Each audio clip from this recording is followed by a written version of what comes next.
It's not like I didn't try to meet other women after Cassandra's passing. I even went on the odd date, but, well, between my teaching job and my responsibilities as a single parent, it was hard to not only find the time, but to find someone to babysit for the evening without calling upon the goodwill of the grandparents yet again.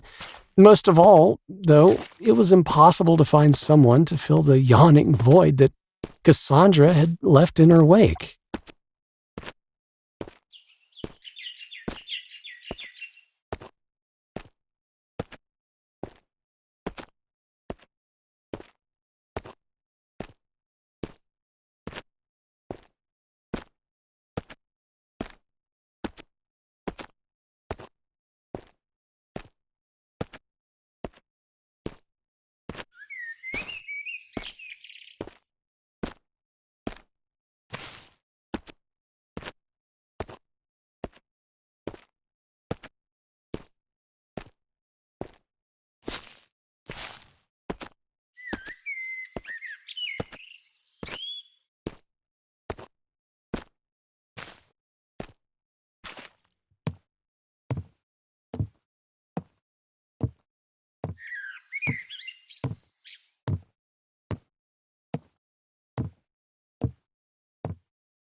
I never asked you to be alone, my sweet. You'd have had my blessing if you had found someone else. All I would have asked was that she be a good mother to Emily.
Ah, yes, I remember this evening.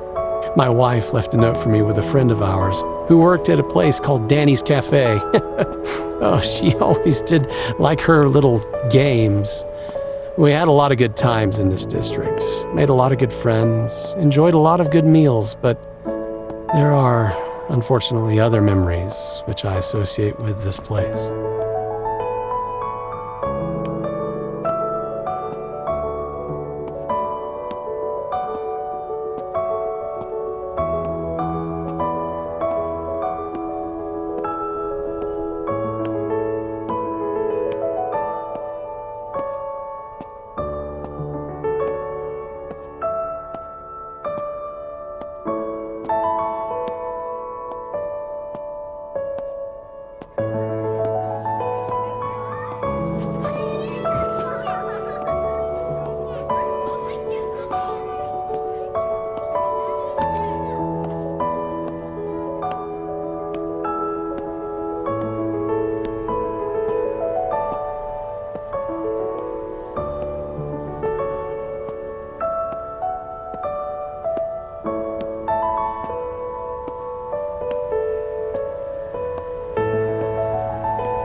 The note says, "Dearest, come meet me at O'Doyle's at 6:30. Oh, but one small favor along the way. Emily says she left Axel in the playground. You know how upset she gets without her bunny rabbit. Oh dear. Still, I guess I'm not one to judge. I've been known to get a bit negligent from time to time myself."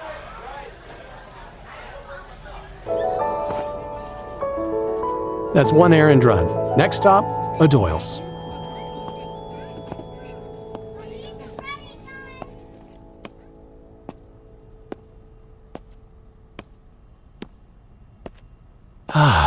The aromas of this district, the delectable scent of recently roasted coffee beans, freshly cut cake, and all manner of chocolatey delights. Truly a gastronome's paradise.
The last time Cassandra asked me to meet her here at night, it was to tell me she was pregnant. I wonder what the big news will be this time.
Somehow, teaching children of early high school age had done little to prepare me for the task of raising a child not many years younger. She still had an innocence at her age, while the scamps that I taught, I'm being a bit harsh of course, but well, the students that I taught were in the process of growing up very quickly, a little too quickly, some of them. I sincerely hoped that my Emily wouldn't be quite so precocious by the time she was that age.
I enjoyed taking my daughter on short trips, well away from the city.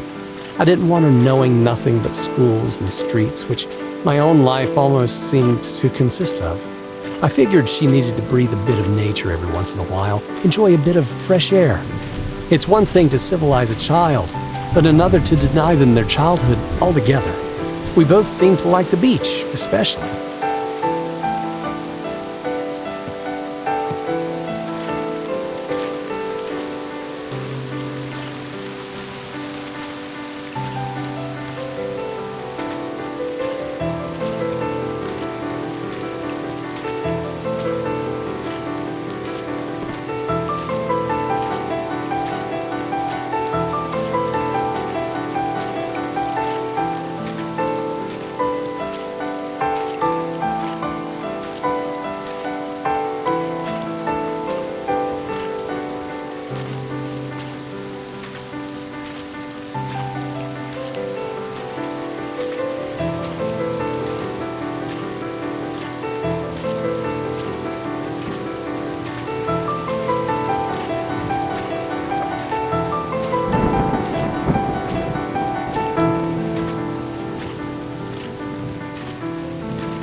Emily loved the water. In another life, I believe she could have easily been a fish. Sometimes I even called her my little mermaid. She loved the sand too, and liked to build things with it. One day, I helped her make a fairy tale castle and cast her, only in her mind of course, as a kind of mermaid Rapunzel, trapped in a tower far beneath the water, her long hair flowing with the whims of the waves.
"Would you be my prince and come save me, Daddy?" she asked.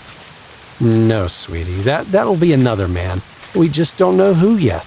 But one day your prince will come." I further hoped to myself, and only to myself, that the man in question wouldn't merely break her heart. I wished nothing more for her than to find the happily ever after that eludes so many others.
For a brief time, when Emily was 7 years old, I managed to get involved with another woman for all of 6 months, another teacher at the same high school. When that ended, we did our best to go back to just being friends and colleagues, but it wasn't long before the woman in question happened to find herself a job at another school. I never knew whether I was the primary cause for her leaving, but knew that it was probably for the best. She only met Emily once. I don't think Emily liked her very much. Yeah, it was probably for the best.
I know you always acted with Emily's best interests at heart, and mine when I was alive. You were a good husband, and a good father. Nobody's perfect.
Memories.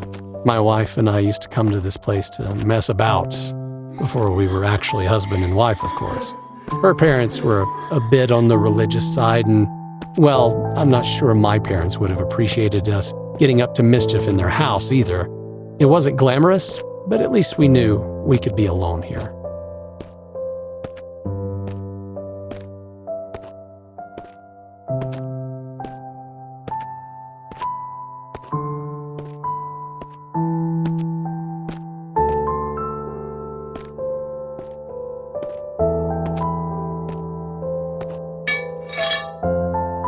There was that one time, of course, when we were interrupted by the squatter.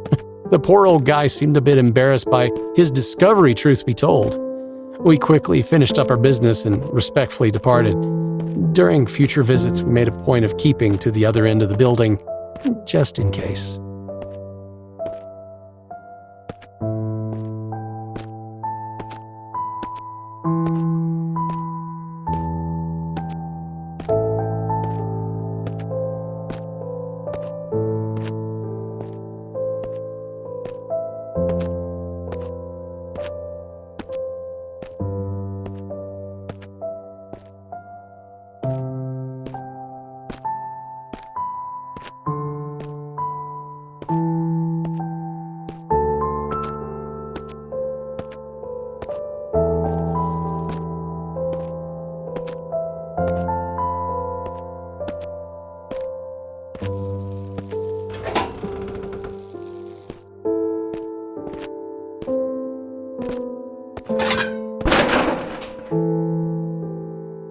Eventually, the place was condemned and torn down. It was no great skin off of our knees, given that we'd already moved on, but I always wondered about that homeless guy. I certainly hope he wasn't inside the building on the demolition day. He'd be long gone by now, either way.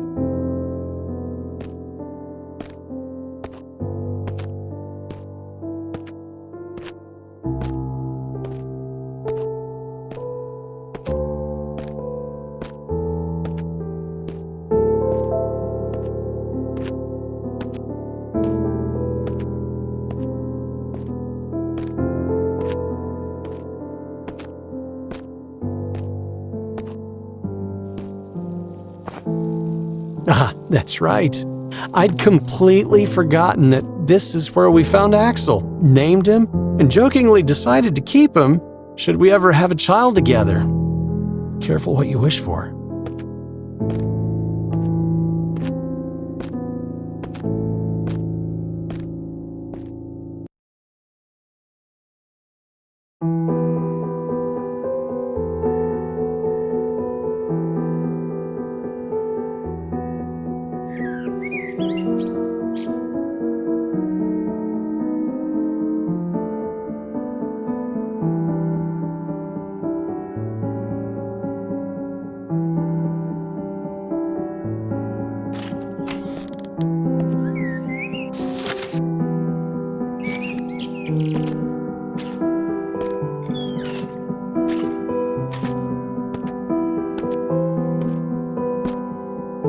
There was one resounding consequence to the breakup with the other teacher.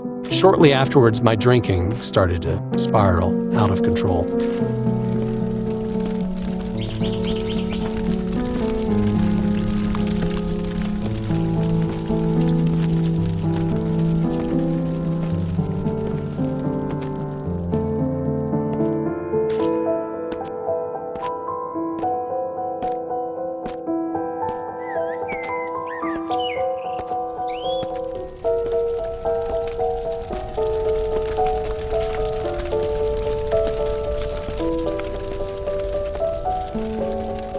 Perhaps it shouldn't have come as a surprise. My father had been something of a drinker when I was young, though he did manage to reduce his intake by the time I left home, thanks to the numerous threats of divorce from my mother. The irony wasn't lost on me. My father partially conquered his alcoholism to keep a woman in his life, while losing 2 women in my own only drew me closer to the demon drink.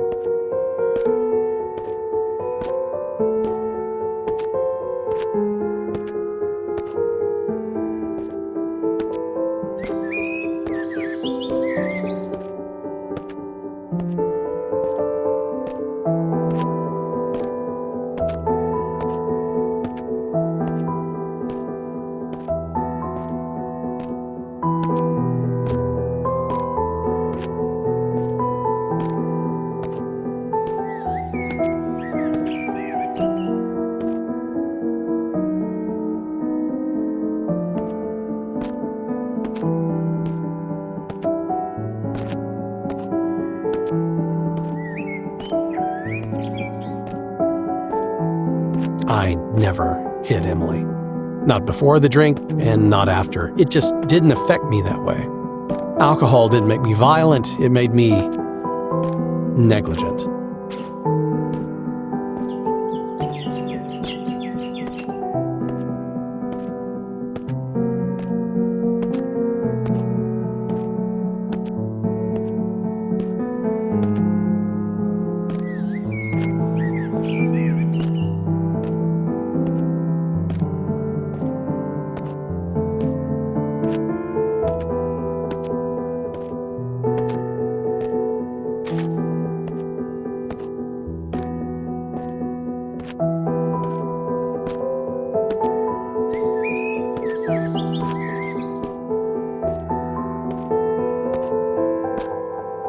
Which isn't to say that I wasn't known for my occasional bouts of verbal aggression. That much I can't deny, and I probably raised my voice to Emily more often than I should have. I certainly recall at least one occasion when I reduced her to tears, and there were probably other occasions that I simply can't remember. But I never hurt her physically. That much I'm certain of. That just wasn't who I was or who I am today. I might be a weak man, but I'm not a total coward.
At first, my work wasn't affected, at least not noticeably.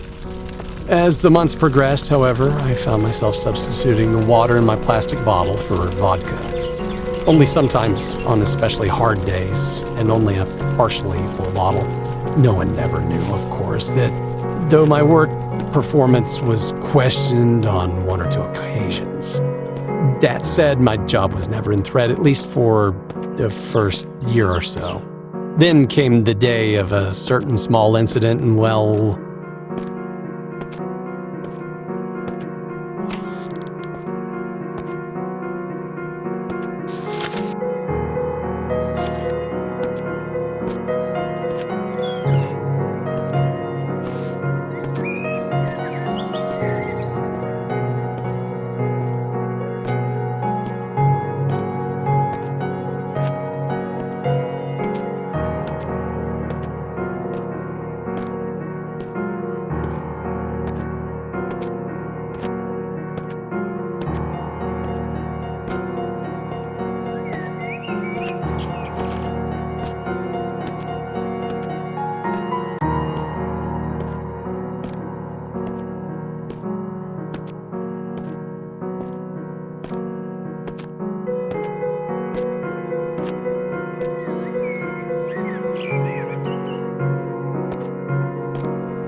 I wasn't violent towards the boy. Again, that just wasn't my style, sober or otherwise. But I definitely raised my voice at him and demanded that he leave my classroom and never darken my doorstep again.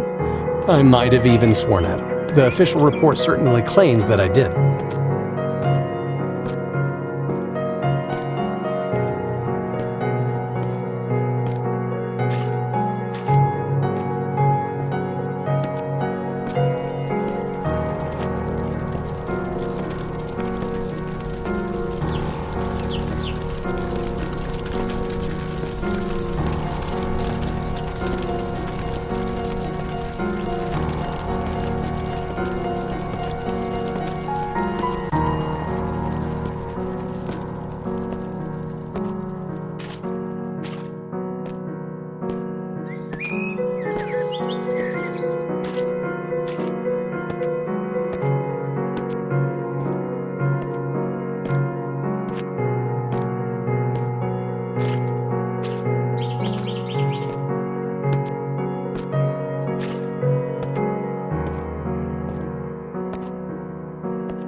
What can I say?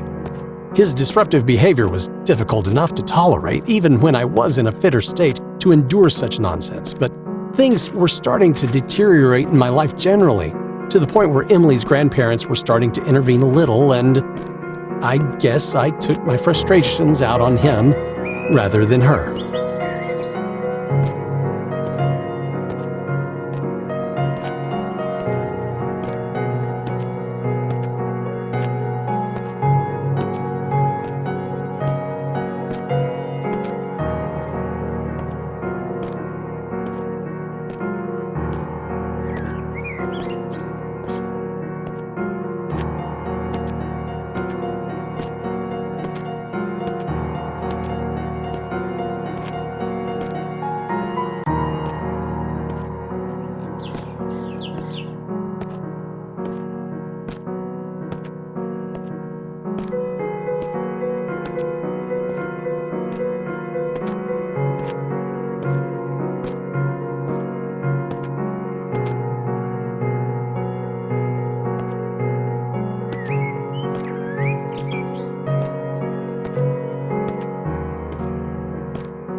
There's no denying that boy deserved my wrath more than my daughter.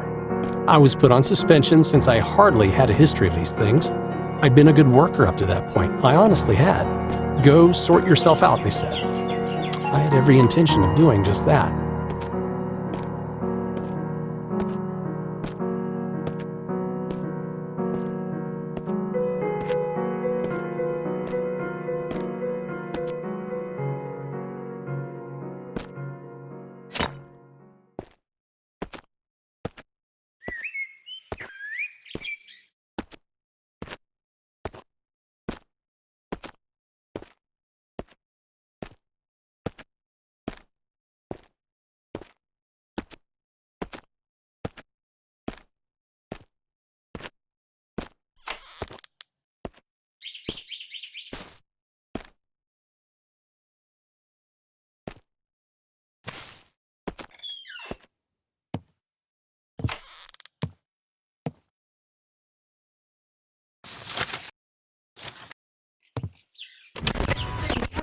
Darling, you can't keep blaming yourself for what happened. Not to me, and me.